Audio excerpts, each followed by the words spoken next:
Vendredi 19 décembre 2014, Madame, Messieurs, bonsoir et merci de votre fidélité. Bienvenue dans ce journal. À la une de l'actualité, les frères Enold et Josué Florestal ont finalement été libérés ce vendredi après 17 mois de détention. Il a fallu une mobilisation de parlementaires, militants politiques, dirigeants de droits humains devant la prison civile de la Croix-des-Bouquets pour que soit exécutée la décision de la Cour d'appel de Port-au-Prince. Nous avions été accusés faussement après avoir refusé des offres du gouvernement en échange de notre silence, ont indiqué Enold et Josué Florestal. La table de concertation de l'opposition annonce le lancement de la troisième phase de l'opération Burkina Faso. Les dirigeants annoncent des manifestations à Port-au-Prince les 24, 26, 31 décembre 2014 et 1er janvier 2015. Le député Armel Bélizer a affirmé ce vendredi avoir été mandaté par des organisations populaires pour participer aux discussions engagées autour de la formation du prochain cabinet ministériel. Les membres d'OP veulent être représentés dans le prochain gouvernement, a dit le parlementaire. À l'étranger, les républicains, bientôt majoritaires au Congrès américain, pourraient bloquer le projet du président Barack Obama de normaliser les relations avec Cuba. Cependant, des professionnels américains du tourisme voient de nombreuses opportunités dans la fin du blocus. La police australienne a fait une macabre découverte ce vendredi. Les corps sans vie de 8 enfants âgés entre 18 mois et 15 ans ont été retrouvés dans une maison de Cairns, une grande ville du nord-est de l'Australie, 3 jours après la prise d'otage qui s'est soldée par 3 morts dans un café de Sydney. En sport, à 35 ans, le Français Eric Abidal annonce sa retraite sportive. Sélectionné pour la première fois en équipe de France en 2004, Eric Abidal compte 67 sélections sous le maillot tricolore. C'est confirmé, Rajon Rondo quitte les Boston Celtics dans le cadre d'un trade et il rejoint les Dallas Mavericks. Madame, Messieurs, restez branchés pour le développement de ces titres et de bien d'autres.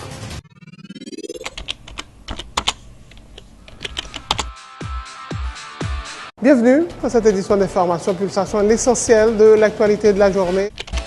Merci de votre fidélité. Bienvenue dans ce premier numéro de Pulsation Week-end.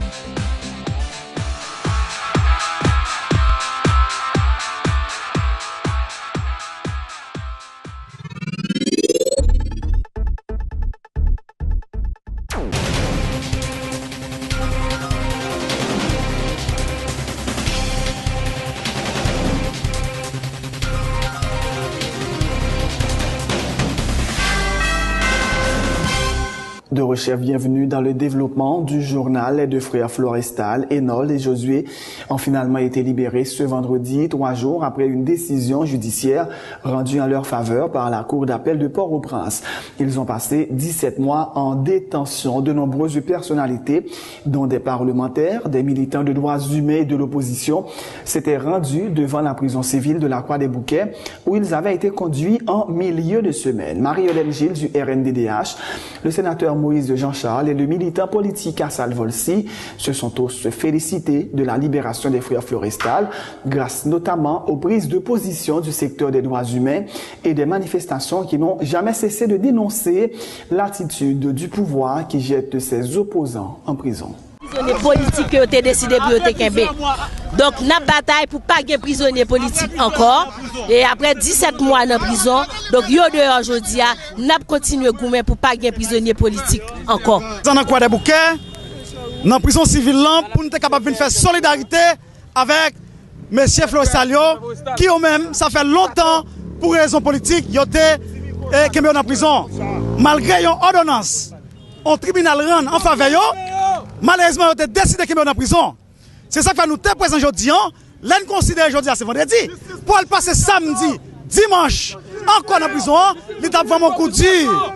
C'est ça que nous avons décidé d'abandonner toute activité que nous avons gagnée pour nous être capables de camper devant la prison, pour nous demander libération sans condition et militants politiques. Pour nous-mêmes, aujourd'hui, son victoire, que nous-mêmes nous pas expliquer, mais qui vraiment partage avec tous les Parisiens qui croient que aujourd'hui, le fait que le tribunal qui a eu une ordonnance, ils ont décidé qu'ils sont en prison, ça montre clairement c'est la dictature. En même temps, nous félicitons l'autorité qui t'attendait voir nous lundi dans Vénitien et qui te prend une décision nécessaire. Par contre, nous toujours dans des gens, peu de monde qui parle des dossiers, qui ont un pile avocat, qui ont un pile homme politique. Le fait que aujourd'hui nous lancer dernier coup de la lame, ça, autant de voix, non, ça montre clairement. Démocratie, les pour le triomphe dans le pays. C'est vrai, je dis qu'il y a des difficultés, c'est vrai, je dis qu'il y a toute qualité de problème, mais un fait certain, son véritable victoire, présence nous, ou elle faciliter nous jouer libération prisonniers politiques. C'est victoire pour la justice pays, qui pour une fois, grâce à la mobilisation du peuple haïtien, eh bien, qui forçait le régime eh bien, prendre une décision. D'ailleurs, nous avons toute captation que tu as faite pour empêcher monsieur, eh bien, il prend la rue. Mais nous avons dit aïe pour le peuple haïtien, parce que c'est grâce à la mobilisation du peuple haïtien qui fait aujourd'hui là. Nous arrivons à joindre libération frère Florestalio et nous apprenons que lui Marie Justo pour le libérer. Donc nous avons dit peuple on continue à mobiliser jusqu'à ce que nous arrivions à capoter le régime ça pour plus que jamais. Pas jamais de prisonniers politiques dans le pays ça encore. D'ailleurs, c'est pour ça nous-mêmes, plateforme P. Dessalines, nous battons dans le pays. Les frères Florestal ont eux aussi tenu à remercier tous ceux qui, à un niveau ou à un autre, ont contribué à leur libération. Nous avions été accusés faussement après avoir refusé des offres du gouvernement en échange de notre silence, ont indiqué Enold et Josué Florestal. Nous félicitons le peuple là pour le courage, pour la détermination et demander de continuer dans la bataille là. Mais nous, c'est des prisonniers politiques. Parce qu'ils arrivent à arrêter nous juste après, primature t'es tenté de convaincre moi offrir plusieurs milliers de dollars américains poste à l'étranger 10 000 par exemple poste quelques ans 3 ans au poste soit dans primature ou bien dans paquet par au prince etc. Les refuser c'est après ils viennent avec toute qualité de dossier pour voir si ils sont capables de mettre dans prison. De fait nous sommes prisonniers politiques. Moi-même premier, ça m'a dit mes Haïtiens, merci. M'a dit Liliane Pierre-Paul, merci. M'a dit Marie-Lissi Bonhomme, merci. M'a dit la presse en général, merci. Parce que je ne dis pas si nous sommes capables de dehors. C'est pour faveur. C'est pas un rapport qui mettent dehors. C'est bataille. Tout le peuple haïtien, la presse en général, qui mettent dehors. Organisation de droits humains, comme nous, Jean Bagay là. Nous allons continuer la bataille là. Plusieurs dizaines de militants avaient improvisé un sitting devant la prison civile de la Croix-des-Bouquets en signe de solidarité avec les frères Florestal. Suivez l'ambiance qui a prévalu à la mi-journée dans la commune de la Croix-des-Bouquets.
La table de concertation de l'opposition annonce le lancement de la troisième phase de l'opération Burkina Faso. Elle s'étend du 22 décembre avec les funérailles de Jodelin Nicolas, un militant tué lors de la manifestation du 13 décembre au 1er janvier 2015. Si entre-temps, le président Michel Martelly n'a pas démissionné, ont indiqué Serge Jean-Louis et André Fado, dressant un bilan positif de la deuxième phase de l'opération Burkina Faso qui, disent-ils, a abouti à la démission entre autres du premier ministre Laurent Lamotte. Ils annoncent des manifestations à Port-au-Prince les 24, 26, 31 décembre 2014 et 1er janvier 2015. Pour nous-mêmes, nous avons un bilan positif dans la deuxième phase de l'opération Burkina Faso qui baille résultat pour le bail parce qu'il provoquait une décantation naturelle entre l'opposition démocratique là qui voulait véritablement le départ du président Michel Martelly pour avoir violé systématiquement la Constitution de 1987 et qui a continué à diriger le pays à Mali. Sous base ça, nous demandons aux peuples haïtiens qui ont même discipline. Parce que nous-mêmes avons fait mobilisation, son mobilisation citoyenne pour soutenir les revendications peuple haïtien. Ben, nous gagnons date 22. 22, nous connaissons gagné camarade nous qui c'est Jodelin Nicolas qui était mort, il est assassiné dans la manifestation samedi. Eh bien, 22, c'est funérailles. 24 décembre, nous prenons la rue et nous prenons direction, nous rassemblons devant l'église Saint-Jean-Bosco, passer pour les gens qui devant perpétuel et nous descendons devant le palais national une autre fois, nous allons chercher cadeau Noël dans mes bacs créer matériel. Et nous prenons 25, 26 encore, nous sommes dans la rue. Même gens, toujours les deux rassemblements. 28, nous sommes dans la rue. Si Matéli n'a pas de temps à aller, toujours même le rassemblement.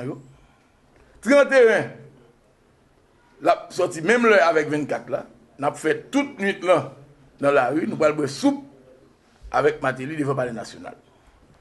Et 1er janvier, à tout prendre nous, nous avons tout dans la rue 1er janvier. Nous pas quoi Matéli est capable de résister en bas de tempête ça, côté population, tout le monde est déterminé. Le coordonnateur général de la plateforme politique Réponse Paysan, Fidel Monchéry, annonce le lancement le 26 décembre prochain d'une structure baptisée Table de résistance, dont l'objectif est de faire échec au mouvement de l'opposition. La Table de résistance regroupe la plateforme politique Réponse Paysan et des organisations populaires, a indiqué Fidel Monchéry, qui dénonce par ailleurs des menaces dont il serait l'objet. Jour 26 décembre, nous allons lancer un forum, une table de travail que nous baptisé au niveau de Réponse Paysan avec toute organisation sociale, OP, qui est ensemble avec nous, qui est table de résistance. Pour qui ça nous choisit, non ça? C'est face à menaces, nous entendez, déclaration et cap fait et qui dit que tout le monde menace même qui fait sous local non. Tout le monde qui, soi-disant, a supporté Matéli, donc Matéli pas président encore, moun sa yo pral déchouquer yo pral agresser yo, ils vont faire un ensemble de bagages contre yo. Grand ensemble de monde qui a gourmé contre Matéli, là yo dit que Matéli c'était JNB, Matéli était X, Matéli était Y. Donc moun qui a supporté Matéli, dont Réponse Paysan Matéli élu souli comme président de la République. Nous-mêmes, nous avons des positions claires face à tout ça qu'a fait dans la manifestation ou autre. Nous clairs que nous-mêmes, nous supportons l'administration, régime Matéli. C'est droit que nous gagnons. Mais c'est droit, pas moun dans tout, il y a droit contre. Mais il outrepasse ses droits. Lorsqu'il dit que, on regarde le local nucléaire, on joue au venir là, on badigeonne là avec en matière noire. Nous-mêmes, nous sommes des citoyens pacifiques. Nous défendons nous de façon pacifique contre toute menace. Le coordonnateur national de l'organisation du peuple en lutte Sauveur Pierre-Étienne confirme avoir été approché dans la perspective de son intégration au gouvernement de consensus, mais il affirme avoir décliné l'offre, soulignant que l'OPL ne peut pas être à la fois dans l'opposition et dans le gouvernement. Toutefois, il dit souhaiter que le prochain Premier ministre puisse inspirer confiance au gouvernement et à l'opposition.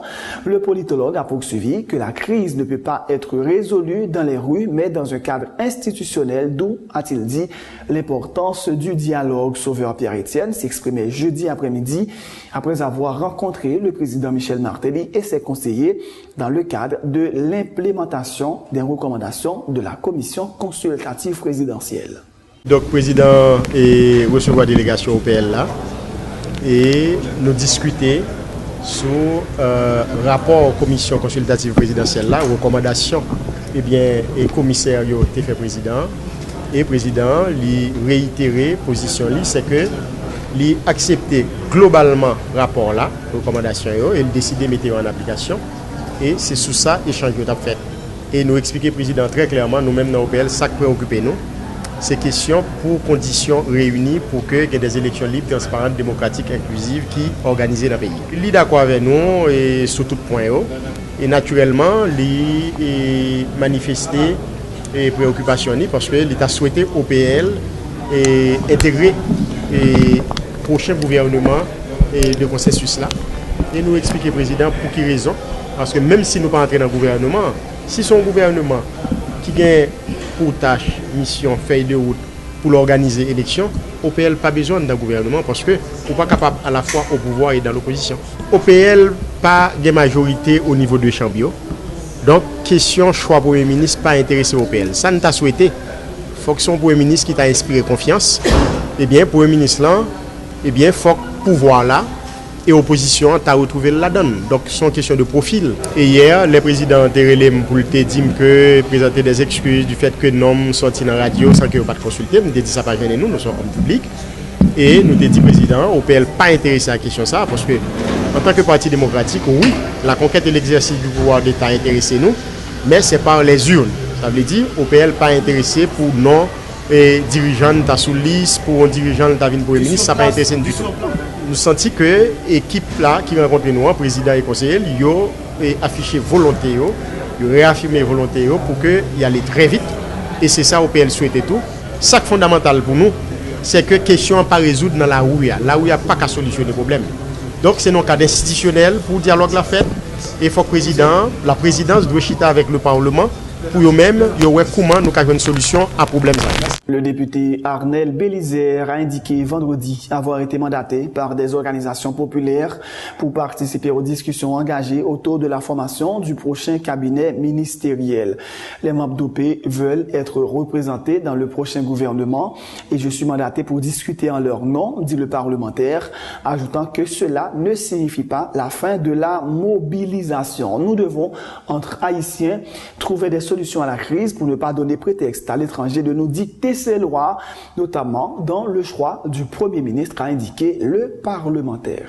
Nous disons nous-mêmes les leaders d'OP, c'est nous qui avons fait le gouvernement. OP a un mandat pour me parler dans nous. Moi, chita à OP, je Jonas Kofi mandat pour préparer rencontre OP avec parti politique qui a bataille avec nous depuis 3 ans. C'est des marches à nous entreprendre.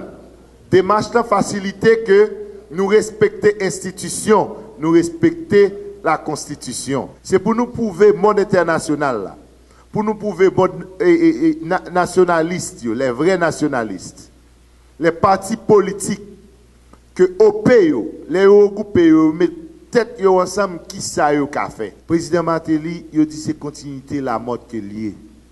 C'est peut-être ça, c'est le sénateur Moïse qui vient pour le prononcer sur ça. Parce que moi-même, comme leader OP qui gagne un mandat de leader OP, je ne peux pas permettre moi pour me prononcer sans que je ne pas dire qui ça a comme engagement. Premier engagement que je ai moi, je dis que c'est eux pour faire gouvernement. Deuxièmement, je dis qu'il y a toujours dans la rue. Il y a manifesté pour respecter l'engagement. Et Martelly, c'est continuité la mode. Si vous venez de l'autre mandat encore qui dit nous pas le gouvernement net aller pour Martelly aller, m'a tourner là, m'a venir dire. Mais en attendant, il dit c'est formation gouvernement. C'est là.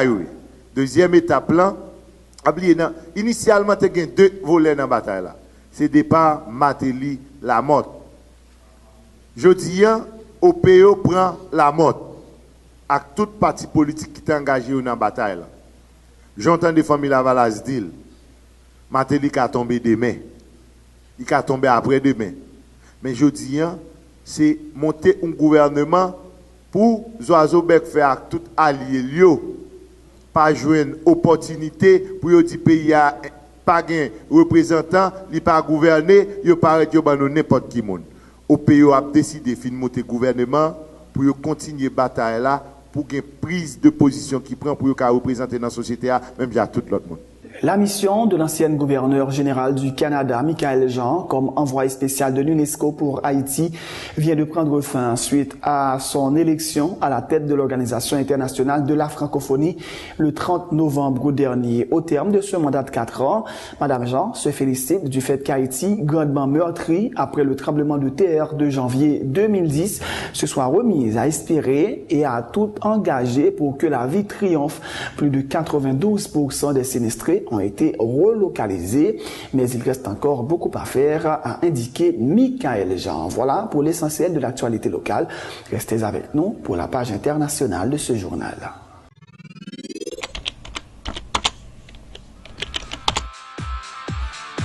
Bienvenue dans cette édition d'information Pulsation, l'essentiel de l'actualité de la journée. Merci de votre fidélité. Bienvenue dans ce premier numéro de Pulsation Week-end.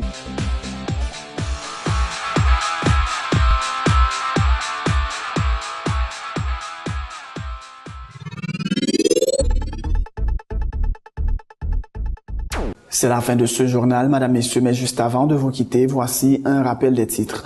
Les frères Enold et Josué Florestal ont finalement été libérés ce vendredi. Après 17 mois de détention, il a fallu une mobilisation de parlementaires, militants, politiques, dirigeants de droits humains devant la prison civile de la Croix-des-Bouquets pour que soit exécutée la décision de la Cour d'appel de Port-au-Prince. Nous avions été accusés faussement après avoir refusé des ordres du gouvernement en échange de notre silence, ont indiqué Enold et Josué Florestal.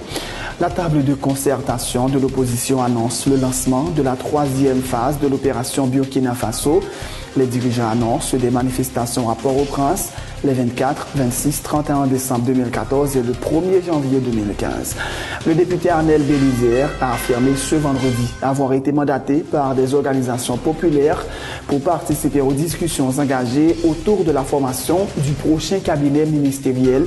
Les membres d'OP veulent être représentés dans le prochain gouvernement, a dit le parlementaire. À l'étranger, les républicains, bientôt majoritaires au Congrès américain, pourrait bloquer le projet du président Barack Obama de normaliser les relations avec Cuba. Cependant, des professionnels américains du tourisme voient de nombreuses opportunités dans la fin du blocus. La police australienne a fait une macabre découverte ce vendredi. Les corps sans vie de 8 enfants âgés entre 18 mois et 15 ans ont été retrouvés dans une maison de Cairns, une grande ville du nord-est de l'Australie, 3 jours après la prise d'otage qui s'est soldée par 3 morts dans un café de Sydney. Et puis en sport, à 35 ans, le Français Eric Abidal annonce sa retraite sportive. Sélectionné pour la première fois en équipe de France en 2004, Abidal compte 67 sélections sous le maillot tricolore. C'est confirmé. Rajon Rondo quitte les Boston Celtics dans le cadre d'un trade et il rejoint les Dallas Mavericks. C'est la fin de ce journal. Merci de l'avoir suivi. Bonne suite de programme et surtout bon week-end sur Télé Pluriel.